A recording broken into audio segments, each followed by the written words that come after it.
साड़ी वही है, 200 रुपए की साड़ी है, किसी को मत बताओ कि 200 की है, बस उसको ले जाके भगवान को चढ़ा दो, प्रसाद बन जाए। अब वो प्रसाद बन गई तो वो कीमत वाली हो गई, वो प्रसाद बन गई तो उसमें स्वाद आ गया, वो प्रसाद बन गई तो भगवान का स्वाद हो गया, स्वाद।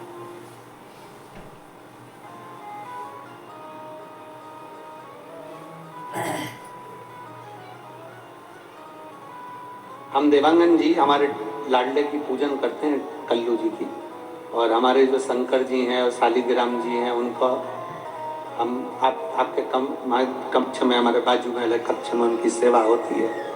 सुबह सुबह हम वहाँ पहुँच जाते हैं सेवा के लिए। तो जब भगवान को भोग लगता है और भगवान का जब स्नान आदि हो जाता है, भोलेनाथ जी का पूजन हो जाता है, और भाभी जी वगैरह वो फ्रूट्स थोड़ा सा फल और दूध वगैरह भेजती हैं, तो वो हम भोग लगाकर वापिस उसको बाहर भेजते हैं। उसका थोड़ा सा प्रसाद आप पहले भगवान के पास ना आए उससे पहले उसको रख कर देखो और उसको खाकर देखो। और जो शंकर जी की हम पूजन करें तो बाबा की या किसी मंदिर में पूजन होती है, वो मंदिर का प्रसाद जब अंदर से बाहर आता है और प्रसाद को पाकर देखोगे तो उसका स्वाद अपने आप बढ़ जाता है, क्योंकि वो प्रसाद हो जाता है, वो प्रसाद।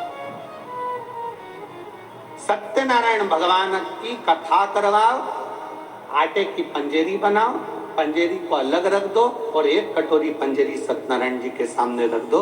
जो अलग रखी है उसमें स्वाद नहीं आएगा, जो सत्यनारायण जी के सामने रखी है उसका स्वाद बढ़ जाएगा, क्योंकि वो प्रसाद, प्रसाद।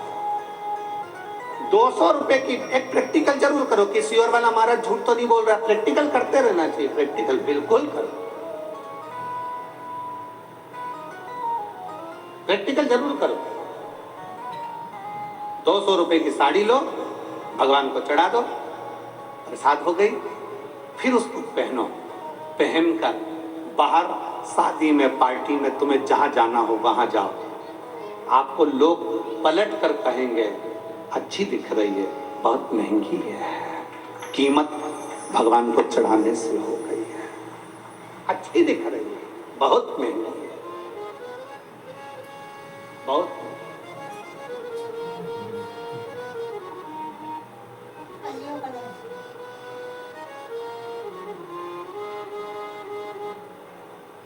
और तेरा ही दिया मैंने खाया पिया, तेरा शुक्रिया रे, तेरा शुक्रिया।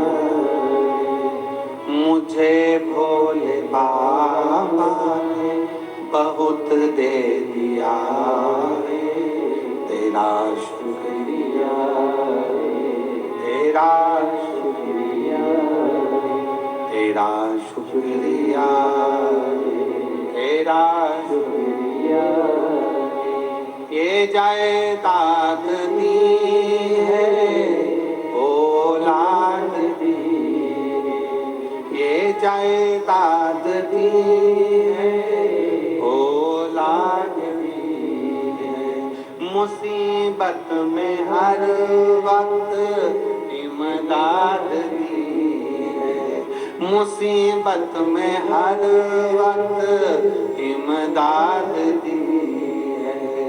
तेरा ही दिया मैंने खाया पिया रे, तेरा शुक्रिया रे, तेरा शुक्रिया रे। मुझे भोले बाबा ने बहुत दे दिया रे, तेरा शुक्रिया रे, तेरा शुक्रिया। एक साधारण से साधारण वस्तु की भी कीमत है अगर शंकर को समर्पित हो गई। साधारण सी वस्तु,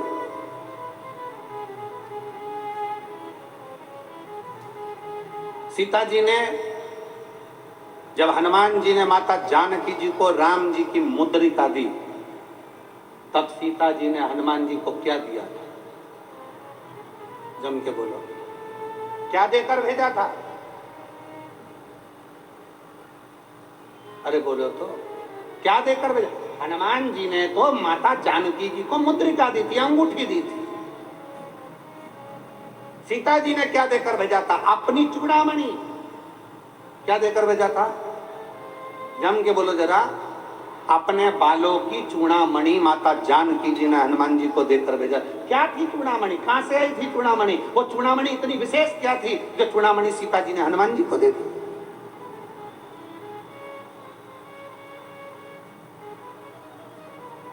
और पूरे आभूषण माता जानकी जी का जब रावण हरण कर लेकर जा रहा था तो सीता जी आभूषण फेंकती फेंकती जा रही थी। रामचरितमानस में लिखा है, जानकी जी आभूषण फेंकती फेंकती जा रही हैं। चूड़ामणि माता जानकी हनुमान को दे देती है कि राम जी को दे देता। कहां से आई चूड़ामणि? वो चूड़ामणि में ऐसा क्या था? वो चूड़ामणि में क्या था जो माता जानकी जी हनुमान जी को देखते समय, विदा करते समय चूड़ामणि दे देती? क्या था वो चूड़ामणि? साधारण नहीं थी।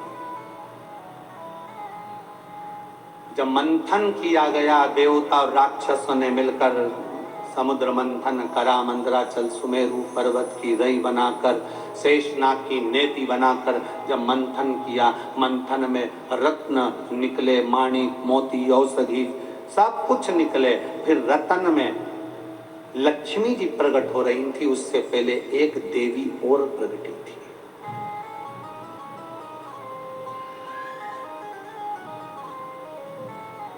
उस मंथन में एक देवी और प्रकटी थी। लक्ष्मी जी के प्रकट होने से पहले एक देवी और प्रकटी थी जिसका नाम था रत्नाकर नंदिनी। सब बोलो उसका नाम। क्या नाम है उसका? रत्नाकर नंदिनी। जम के बोलो जरा। लक्ष्मी जी के प्रकट होने से पहले मंथन में एक देवी और प्रकटी थी जिसका नाम था रत्नाकर नंदिनी। रत्नाकर नंदिनी जैसे ही प्रकट हुई, उसने भगवान विष्णु का दर्शन किया तो उसके मन में आ गया कि मैं इनको पति बनाऊंगी। तुरंत उसके मन में भाव जागृत हो गया, मैं नारायण को अपना पति बनाऊंगी, मैं नारायण को अपना पति बनाऊंगी। और पति बनाने के लिए माला तैयार करने के लिए, फूल ढूंढने के लिए चली,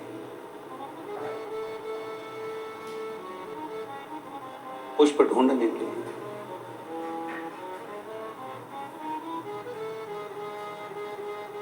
और रत्नाकर नंदिनी जब फूल ढूंढने के लिए गई, इतनी देर में मंथन में प्रकट हो गई माता महालक्ष्मी।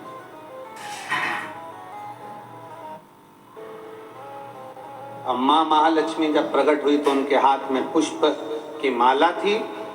भगवान नारायण को जैसे ही लक्ष्मी जी ने देखा, आगे बढ़कर माता लक्ष्मी ने वो नारायण के गले में माला पहना दी। और जैसे ही माला पहनाई, भगवान विष्णु को लक्ष्मी जी ने वर लिया। वर लिया, पूरे देवताओं के पास सूचना पहुंच गई कि माता लक्ष्मी जी ने भगवान विष्णु को वर लिया है, उनका विवाह होना है।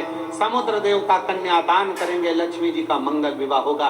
विवाह की तैयारी होने लगी, देवताओं का आगमन हो गया। भगवान शंकर पार्वती भी वहां आ गए जहां पर लक्ष्मी और नारायण का विवाह हो रहा।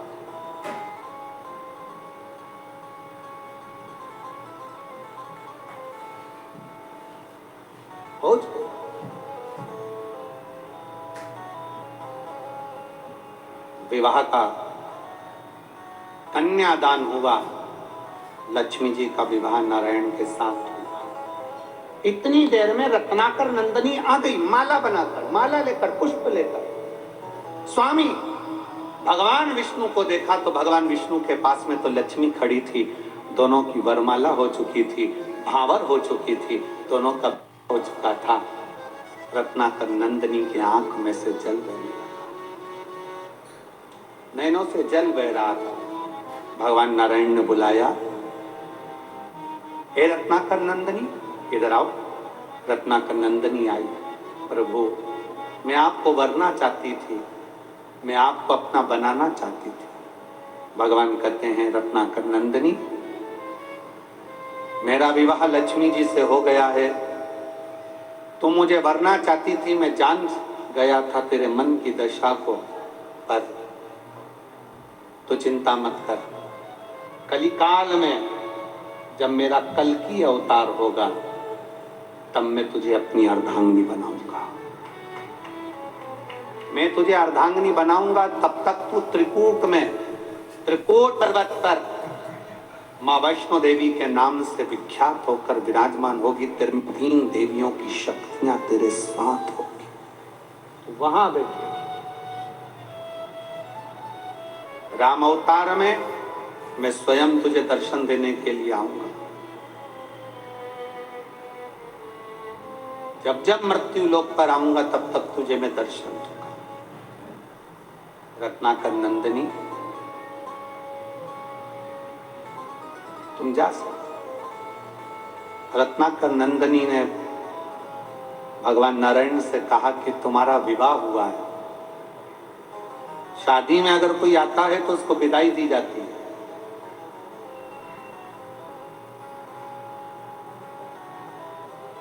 शिव महापुराण की कथा में अगर कोई आता है तो उसको जजमान विदाई नहीं देता। शिव महापुराण की कथा में अगर कोई आता है तो भगवान शंकर उसको आखिरी दिन विदाई देकर भेजते हैं। इसीलिए शिव महापुराण का छठा दिन शिवरात्रि मानी जाती है और 7वें दिन विदाई मानी जाती है। तो भगवान शंकर उसकी झोली में खुशियां देकर भेजते हैं।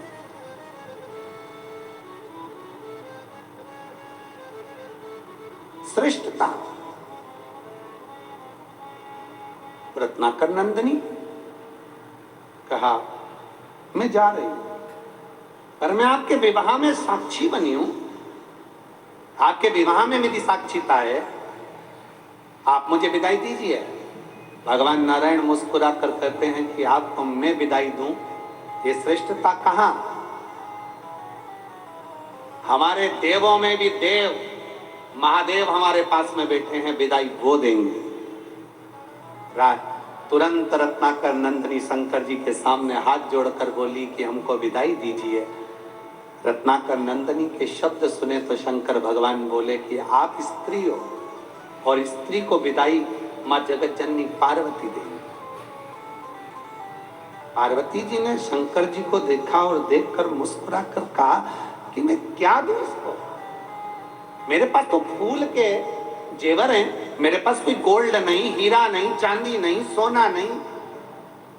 सारे देवी देवताओं के पास में, सारी देवियों के पास में सोने चांदी के हीरे पन्ना के जेवर होंगे, पर मेरे शंकर भगवान की धर्म पत्नी माता अर्धांगिनी माता पार्वती के पास हीरा मीरा नहीं, क्योंकि शंकर भगवान तो खुद कोहिनूर हीरा है और जिसके पास मिल जाते हैं तो उसको हीरे की जरूरत ही क्या पड़ती है।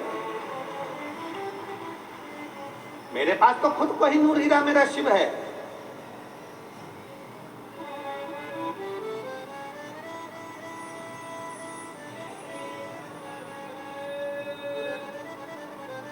इसीलिए वो कहते हैं ना,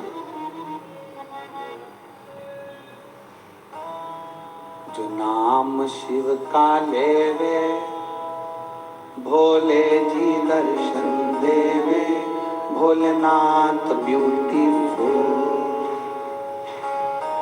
जो नाम शिव का लेवे भोले जी दर्शन देवे, भोलेनाथ ब्यूटीफुल। जो नाम उसका लेवे भोले जी दर्शन देवे, Bholenath beautiful. Bholenath beautiful, Bholenath beautiful. भगवान शंकर तो खुद ही हीरा है, रतन है, माणिक है, सोना है। मेरा शिव तो खुद सुंदर है, इसलिए उसको कर्पूर गौरम करुणावतारम संसार सारम भुजगेंद्रहारम सदा वसंतम विद्यारविंद भवम भवानी। पार्वती जी मुस्कुरा कर कहती है मेरे पास कोई आभूषण नहीं है, मैं क्या दूं? रत्नाकर नंदिनी को विदाई में क्या दूं? शंकर भगवान ने कहा तुमने विश्वकर्मा जी से एक चूड़ामणि बनवाई है, वो चूड़ामणि तुम इस रत्नाकर नंदिनी को दे दो। अभी कथा में कहा कि भगवान शंकर पर पार्वती जी पर चढ़ी हुई सामग्री कोई साधारण नहीं होती है। साधारण नहीं है। मेरी ये जीजियां बैठी है ना, मेरे जीजाओं, आप लोग कभी दर्शन करना। ये मेरी जीजियां जब देवी जी के मंदिर में जाती हैं ना, और देवी जी के मंदिर में या सुहागिनों में जब जाती हैं, सौभाग्यवती माताओं का कोई कार्यक्रम होता है उसमें जाती है, तो वहां से सिंदूरा लेके अपनी मांग में भर लेती है। बोलो री जीजियां सही है कि गलत है? वहां से घर में अगर कोई सुहागिन हो रही है, घर में कोई गोरानी हो गई है, घर में कोई देवी की पूजन हो रही है, उन्होंने कंकु लिया और अपनी मांग में भरा। क्यों, किस लिए, किस कारण? सौभाग्य।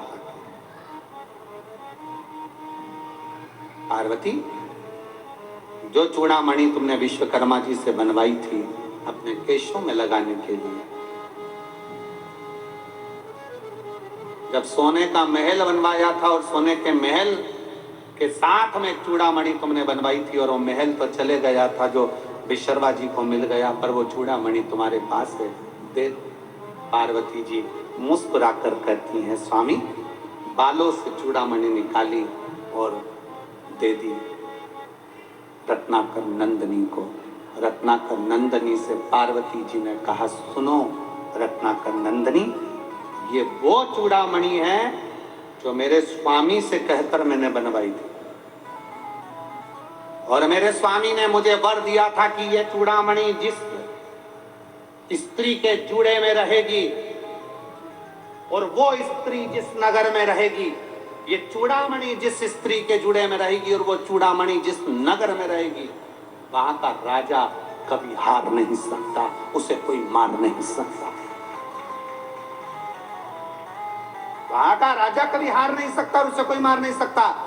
चूड़ामणि रत्नाकर नंदनी को दे दी, रत्नाकर नंदनी चूड़ामणि ली और लक्ष्मी जी को दे दी। लक्ष्मी जी के चूड़ामणि ली, इतने देर में इंद्र की पत्नी इंद्राणी का दिल उस चूड़ामणि पर आ गया। इंद्राणी ने इंद्र से कहा, ये चूड़ामणि मुझको चाहिए। इंद्र ने विवाह की विदाई में कि नारायण भगवान आपकी शादी हुई है, मेरी विदाई में कुछ दोगे? क्या चाहिए? वो चूड़ामणि जो लक्ष्मी जी के जूड़े में सजी है, वो चूड़ामणि इंद्र ने लेकर इंद्राणी को दे दी। अब इंद्राणी के जूड़े में वो चूड़ामणि थी। एक संभासुर नाम का एक असुर हो गया जो देवताओं को परेशान करने लगा, तो दशरथ जी को युद्ध करने के लिए बुलाया। दशरथ जी को युद्ध करने के लिए बुलाया। उस समय पर दशरथ जी का विवाह माता केकई से हुआ था। केकई इतनी बड़ी वीर थी, रथ को हाँकने वाली और शस्त्र चलाने वाली माता केकई थी। और केकई युद्ध के मैदान में आई, संभासुर का वध हुआ। जब संभासुर का वध हुआ तो इंद्र ने दशरथ जी को विदाई में 2 हंस और 2 पंख दिए, और इंद्र पूछा, आपको क्या दूं? तो इंद्र ने कहा, एक काम करो, केकई को आपके चूड़े की चूड़ामणि दे दो। केकई को वो चूड़ामणि दे दी गई। केकई के मस्तक पर वो चूड़ामणि आई। केकई आई, केकई ने विचार करा, ये चूड़ामणि का मैं क्या करूंगी? मेरे पास तो दशरथ जी हैं, ये चूड़ामणि मैं सुमित्रा जी को दे देती हूँ। सुमित्रा को चूड़ामणि दे दी। राम जी का विवाह हुआ, सीता विवाह कर आई। मुंह दिखाई में सुमित्रा जी ने वो चूड़ामणि सीता जी को दे दी। वो चूड़ामणि सीता के पास, मां जानकी के मस्तक में वो चूड़ामणि आ गई। बलकल वस्त्र पहने, थोड़े से आभूषण पहनी हुई माता जानकी चली।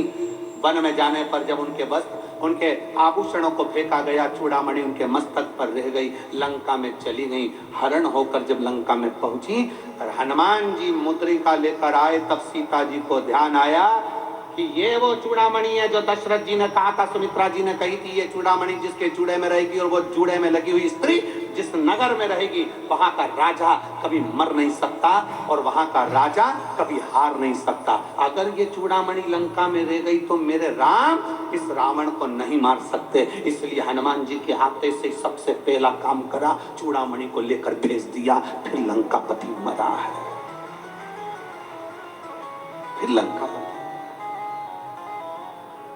अब जरा विचार करिएगा, शंकर जी की अर्धांगिनी माता पार्वती शिव और शक्ति दोनों पर चढ़ी हुई एक वस्तु, जरा सी बेलपत्र शंकर जी पे चढ़ी हुई खा लेते हैं, औषधि मुक्त हो जाते हैं। जरा सा चढ़ा हुआ जल हम पी लेते हैं, औषधि के रूप में लेकर हम रोग मुक्त हो जाते हैं। केवल बाल में लगी हुई चूड़ामणि भी, माता पार्वती के मस्तक की वो चूड़ामणि भी इतना फल दे जाती है कि नगर के राजा को बचा लेती है। नगर के राजा क्या करती है शिव महापुराण की कथा? शिव महापुराण की कथा क्या करती है? अभी हम आ रहे थे तो रास्ते में हमने देखा कि बहुत सारी दुकानें यहाँ पर रायपुर के इन रस्तों में लगी हुई थी। लाल कलर का कपड़ा पहने हुए बच्चों की ड्रेस में पुतला होन और उसके ऊपर टोपी, बहुत सारे कपड़े बिक रहे थे। कोई कुछ बेच रहा था, कोई कुछ बेच रहा था। हमने पूछा हमारे पीएसओ से कि ये आज क्या बिक रहा है? तो कहा गुरुजी आज वो लोग लेते हैं बच्चों को पहनाने के लिए। तो हमने कहा बताओ दुनिया कहाँ चली गई? अगर भारत की भूमि पर किसी को पहनाना है तो वीर शिवाजी के कपड़े पहना दो। भारत की भूमि पर पहनाना है तो इस महाराणा प्रताप के कपड़े पहना दो। भारत की भूमि पर अगर पहनाना है तो अपने बच्चों को वीर शिवाजी, महाराणा प्रताप, झांसी की रानी, माहिल्याबाई बना दो। पर अपने बच्चों को ऐसे कपड़े पहना के जोकर मत बनाइए जिससे उनकी हंसी उड़ जाए। सनातन धर्म की शाख को मजबूत करिए, सनातन धर्म की शाख को प्रबल बनाइए और सनातन धर्म को मजबूत करने का प्रयास करिए।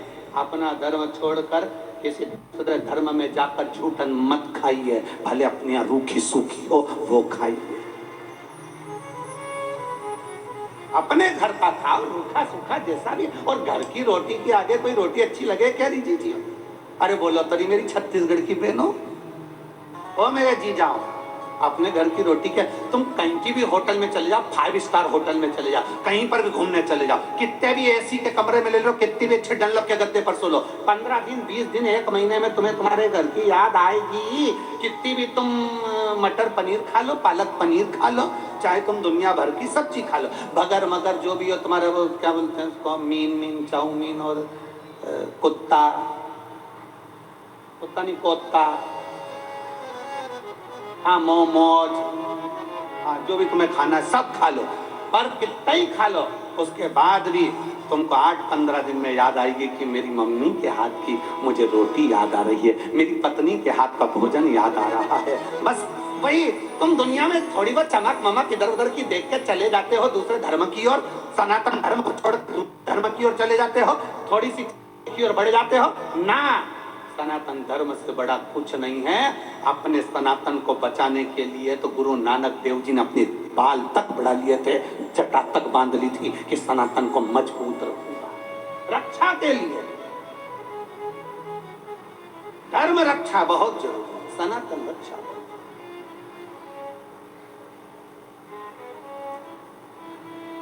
कहां भटक रहे हो? कहां? और अभी वो लोग कहेंगे वो 31st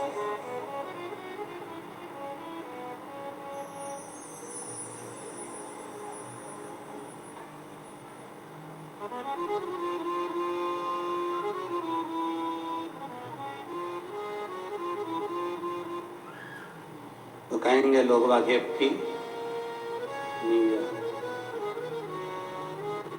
कुछ नहीं हुआ, केवल कैलेंडर बदला, तुम तो जैसे थे वैसे की वैसे ही रह गए। क्या मतलब? जब बसंत बदले मेरे भारत की भूमि की हरियाली बदले, जब आपके चेहरे की रौनक बदले और आपका दिल प्रफुल्लित हो, वो चैत्र का महीना, तब मालूम पड़ता है कि नया वर्ष आया है। तब मालूम पड़ता है।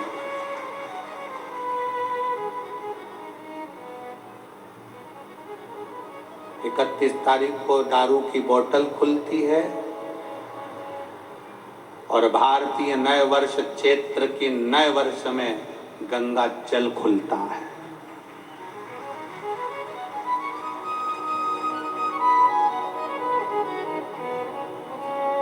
अंग्रेजी नए वर्ष 31 को लोग पी के गटर में मिलते हैं और चैत्रीय नव वर्ष में, सनातनी नव वर्ष में लोग मंदिर और शिवालय में मिलते हैं।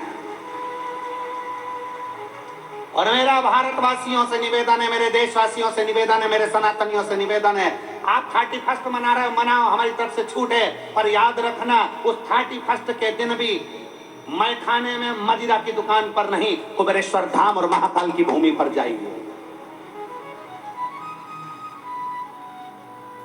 हमारे रायपुर के कोई शंकर के मंदिर है, राम मंदिर है, चंपारण का चंपेश्वर महादेव है, और छत्तीसगढ़ के जो प्राचीन शिवालय है वहां जाइए, महाराष्ट्र के कोई प्राचीन शिवालय है वहां जाइए।